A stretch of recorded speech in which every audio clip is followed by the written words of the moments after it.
అందరికీ నమస్కారం. ఈ వీడియోలో తిథి భోజన్ కార్యక్రమం గురించి తెలుసుకుందాం. అలాగే మేరీ లైఫ్ అనే వెబ్‌సైట్‌లో మన ఫోటోస్ అప్‌లోడ్ చేసేటప్పుడు వచ్చే సమస్యలను ఎలా ఓవర్‌కమ్ చేయాలనేది, అలాగే 2 విషయాలు గుర్తు చేయాలనుకుంటున్నాను. విద్యాంజలి స్కీమ్‌లో ఎలా ఎన్రోల్ అవ్వాలి, తర్వాత ఐఎంఎంఎస్ యాప్‌లో ఫోటోస్ అప్‌లోడ్ చేయాలనే విషయాల్ని ఈ 2 గుర్తు చేయాలనుకుంటున్నాను. మేరీ లైఫ్ వెబ్‌సైట్‌లో tree plantation photos, videos upload చేసేటప్పుడు ఒక చిన్న సమస్య ఎదురవుతుంది. అంటే ఫోటో క్యాప్చర్ చేసింది మనకి 1 ఎంబీ కంటే లోపే ఉండాలి. దాన్ని ఒక చిన్న ట్రిక్‌తో 1 ఎంబీ లోపు ఎలా చేసుకోవచ్చు అనేది కూడా లాస్ట్‌లో ఎక్స్‌ప్లెయిన్ చేశాను, తప్పకుండా చూడండి. అలాగే జియో ట్యాగ్డ్ ఫోటోస్ ఎలా తీయాలనేది కూడా ఎక్స్‌ప్లెయిన్ చేశాను, చూడండి. మనం తిథి భోజన్ అనే ఒక కార్యక్రమం గురించి తెలుసుకుందాం. బ్రీఫ్‌గా తెలుసుకునే ప్రయత్నం చేద్దాం. ఇది కేంద్ర ప్రభుత్వ పథకము. అయితే దీన్ని ఆంధ్రప్రదేశ్ రాష్ట్రం కూడా అడాప్ట్ చేసుకుంది. దీనికి సంబంధించిన 100 రోజుల యొక్క షెడ్యూల్‌ని రిలీజ్ చేసింది. అంటే 100 రోజుల్లో ఏమేమి చేయాలనేది ప్రొసీడింగ్స్ ఇచ్చారు. దాన్ని మనం బ్రీఫ్‌గా అర్థం చేసుకునే ప్రయత్నం చేద్దాం. ఏంటంటే ministry of education, government of India issue చేసిందనమాట గైడ్‌లైన్స్ 100 రోజుల ప్రోగ్రామ్ కోసం. ఇది ఏంటంటే sense of belonging between the community and schools and promote equity among children. అంటే బిలాంగింగ్‌నెస్, సమాజంలో మనం అందరం భాగమే, అందరం ఒకటి అన్న భావం కలిగించడానికి ఈ 100 రోజుల ప్రోగ్రామ్‌ని ప్రారంభించారు. దీంట్లో పర్పస్ ఏంటి అనేది చూద్దాం. తిథి భోజన్ ఏంటంటే ఇమ్యూనిటీని, ఆ పిల్లల యొక్క ఇమ్యూనిటీని పెంచుతుంది. అట్లీస్ట్ 100 రోజుల్లో ఒక రోజైనా మనం ఈ కార్యక్రమం, తిథి భోజన్ కార్యక్రమాన్ని చేయాలి. అయితే శిక్షా సప్తాహలో భాగంగా చివరి రోజు కమ్యూనిటీ ఇన్వాల్వ్మెంట్ ఉంది కాబట్టి దాంట్లో భాగంగా కంపల్సరీగా తిథి భోజన్ కార్యక్రమాన్ని కూడా ఇంప్లిమెంట్ చేయాలని మనకి ఆర్డర్స్ ఉన్నాయి. కాబట్టి ఈ తిథి భోజన్ కార్యక్రమాన్ని 7వ రోజు జరుపుకుంటున్నాము. ఈ 100 రోజుల్లో భాగంగా ఇదొక రోజు మాత్రమే.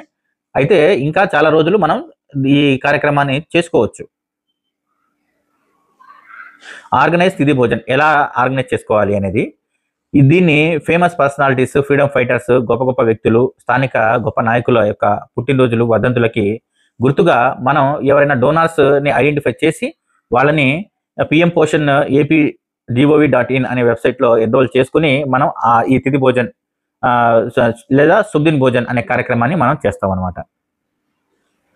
నెక్స్ట్ ఏంటంటే సుబ్దిన్ భోజన్ అనే పేరుతో ఆంధ్రప్రదేశ్లో ఏ విధంగా ఇంప్లిమెంట్ చేస్తున్నాం మనం చూద్దాం.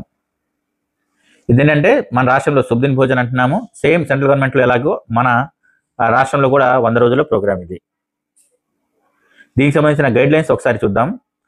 బ్యాలెన్స్డ్ డైట్ మాత్రమే సర్వ్ చేయాలి ఆ రోజు.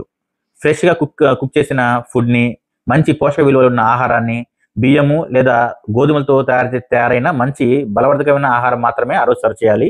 అయితే దీంట్లో భాగంగా జంక్ ఫుడ్ని మాత్రం మనం అవాయిడ్ చేయాలి. బర్గర్ లాంటివి, చిప్స్, కూల్ డ్రింక్స్ ఇలాంటి వాటిని మనం దూరంగా ఉంచాలి. తర్వాత ఏంటంటే లోకల్ ప్రిఫరెన్స్కి ఎక్కువ ప్రిఫరెన్స్ ఇవ్వాలి. స్థానిక ఫుడ్ అలవాట్లు ఉంటాయి కదా, వాటిని మనం ఎక్కువగా అడాప్ట్ చేసుకోవాలి. స్థానికంగా దొరికే పండ్లు, కూరగాయలు వాటిని ఉపయోగించుకుంటూ స్థానికంగా ఫేమస్ అయిన ఫుడ్ ఐటమ్స్ అంటే పులిహోర, చక్కెర పొంగలి ఇలాంటివి. స్కూల్ మేనేజ్మెంట్ కమిటీని ఇన్వాల్వ్ చేస్తూ ఒక మీటింగ్ కండక్ట్ చేసుకుంటాం. దీనికి సంబంధించి ఏమేమి సర్వ్ చేయాలి, ఎవరు డోనర్గా వస్తారు అనేది ఐడెంటిఫై చేయొచ్చు. ఈ స్కూల్ కమిటీ SMC మీటింగ్ మాత్రం కంపల్సరీగా మనం చేసుకోవాలి. మెనూ కోసం డోనార్స్ని ఐడెంటిఫై చేయడానికి సుబ్దిన్ భోజన్లో భాగంగా ఒక మీటింగ్ని కూడా కండక్ట్ చేసుకుంటాం మనం. అయితే రిపోర్ట్ ఎలా చేయాలి, ఎలా కోఆర్డినేట్ చేసుకోవాలనేది దీంట్లో క్లియర్గా ఇచ్చారు. డోనార్స్ రిజిస్ట్రేషన్ అనేది pmpotion.ap.gov.in అనే వెబ్సైట్లో చేసుకోవాలి. ఇది మన ఆంధ్రప్రదేశ్కి సంబంధించిన వెబ్సైట్. దీంట్లో రిజిస్ట్రేషన్ చేస్తే మన డోనార్ నంబర్ ఇస్తాము. ఆ డోనార్కి OTP వెళ్తుంది. ఆ OTPని మనం ఎంటర్ చేయగానే ఆ రోజు ఏ స్కూల్లో ఈ సుబ్దిన్ భోజన్ అనే కార్యక్రమం జరుగుతుందో మన హయ్యర్ అఫీషియల్స్కి కూడా తెలుస్తుంది. ఈ విధంగా మనం చేసే ప్రోగ్రామ్కి సంబంధించిన ఫొటోస్ని AMOs ద్వారా మనం పై అధికారులకి తెలియజేయాలి. ఇవేంటంటే రిపోర్ట్ 100 డేస్ అయిపోయిన తర్వాత ఏ జిల్లాలో ఎంతమందికి, ఎన్ని స్కూల్స్లో ఎంతమంది డోనార్స్ ద్వారా ఈ ప్రోగ్రామ్ని కండక్ట్ చేశారు అనేది రిపోర్ట్ ఇవ్వాల్సి ఉంటుంది.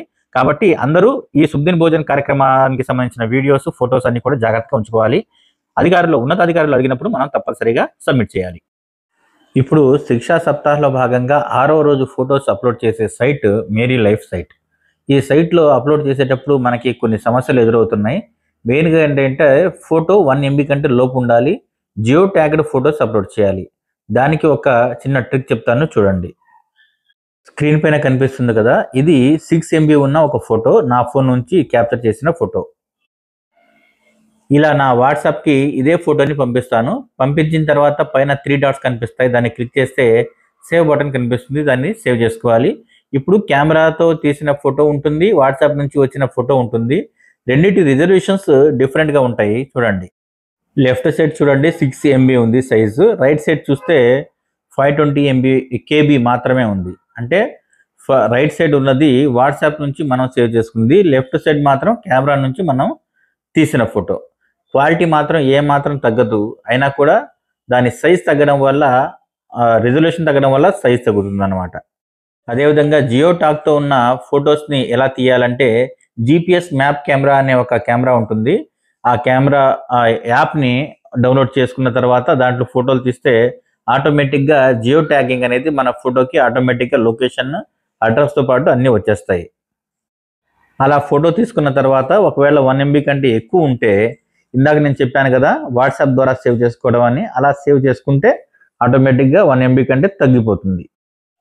శుభదిన్ భోజన్ లేదా తిథి భోజన్ పెట్టిన రోజు మనం ఫోటో క్యాప్చర్ చేయడం చాలా చాలా ఇంపార్టెంట్. IMMS యాప్లో లాగిన్ అయిన తర్వాత HM సర్వీసెస్లోకి వెళ్ళాలి. ఆల్రెడీ రిజిస్టర్ చేసుకుని ఉంటే మాత్రమే ఈ HM సర్వీసెస్లో శుభదిన్ భోజన్ అనే ఆప్షన్ వచ్చేస్తుంది. అప్పుడు మనం ఫొటోస్ డైరెక్ట్గా మనం క్యాప్చర్ చేయొచ్చు. దీనికి సంబంధించిన ఇంకా ఎడిషనల్ ఇన్ఫర్మేషన్ కావాలనుకుంటే వేరే యూట్యూబ్ వీడియో ఒకటి ఉంది, దాన్ని డిస్క్రిప్షన్లో కూడా ఇస్తాను. వెంకట్ ఎస్ యూట్యూబ్ ఛానల్లో వెంకట్ అప్లోడ్ చేసిన వీడియో అన్నమాట. అదేవిధంగా విద్యాంజలిలో లాగిన్ అవ్వడము, దానికి సంబంధించిన ప్రాసెస్ని కంప్లీట్ చేయడం కూడా చాలా ఇంపార్టెంట్. ఎందుకంటే విద్యాంజలి కార్యక్రమాన్ని కూడా శిక్షా సప్తాహ చివరి రోజు ఇంటిగ్రేట్ చేశారు. అంటే ఈ విద్యాంజలి అనేది వాలంటీర్స్ని ఐడెంటిఫై చేయడం, వాలంటీర్ సర్వీసెస్ని యూటిలైజ్ చేసుకోవడం కాబట్టి, కమ్యూనిటీ ఇన్వాల్వ్మెంట్ డే కాబట్టి ఆ వాలంటీర్స్ని, అంటే రిటైర్ అయిన టీచర్స్ని, పెద్ద పెద్ద వాళ్ళని, కమ్యూనిటీలో కాస్త మంచి పేరున్న వాళ్ళని ఈ కార్యక్రమంలో విద్యాంజలిలో భాగంగా మనం ఈ శిక్షా సప్తాహలో కూడా ఇంటిగ్రేట్ చేస్తాం. మనం ఆల్రెడీ రిజిస్టర్ అయి ఉంటే లాగిన్ అవుతాము, లేకపోతే కొత్తగా మళ్ళీ రిజిస్టర్ చేసుకున్న తర్వాత లాగిన్ అవుతాము. లాగిన్లో కూడా OTP లాగిన్ అని మనం కొడితే ఆటోమేటిక్గా మనకి HMకి OTP వస్తుంది, దాన్ని ఎంటర్ చేస్తే సరిపోతుంది. ఈ విధంగా విద్యాంజలి 2.1ని కూడా కంప్లీట్ చేసుకోవాలి. అదేవిధంగా IMMSలో ఫొటోస్ అప్లోడ్ చేయాలి. అదేవిధంగా మేరీ లైఫ్ అనే వెబ్సైట్లో మనం 6th డే ప్లాంటేషన్, ట్రీ ప్లాంటేషన్కి సంబంధించిన ఫొటోస్ అన్నీ కూడా మనం దాంట్లో అప్లోడ్ చేయాలి. తిథి భోజన కార్యక్రమంలో మధ్యాహ్నం MDMని ఇంప్లిమెంట్ చేస్తూ ఇవన్నీ కూడా మనం కంప్లీట్ చేయాలన్నమాట. సోమవారం సాయంత్రానికల్లా ఈ ప్రోగ్రామ్స్ అన్నీ కూడా కంప్లీట్ అవ్వాలి. ఈ విధంగా స్క్రీన్ పైన కనిపిస్తున్న వాటన్నిటిని మండే సాయంత్రానికల్లా కంప్లీట్ చేయాలి. మా ఛానల్ని సబ్స్క్రైబ్ చేయని వాళ్ళు ఇప్పుడైనా కంపల్సరీగా సబ్స్క్రైబ్ చేయండి.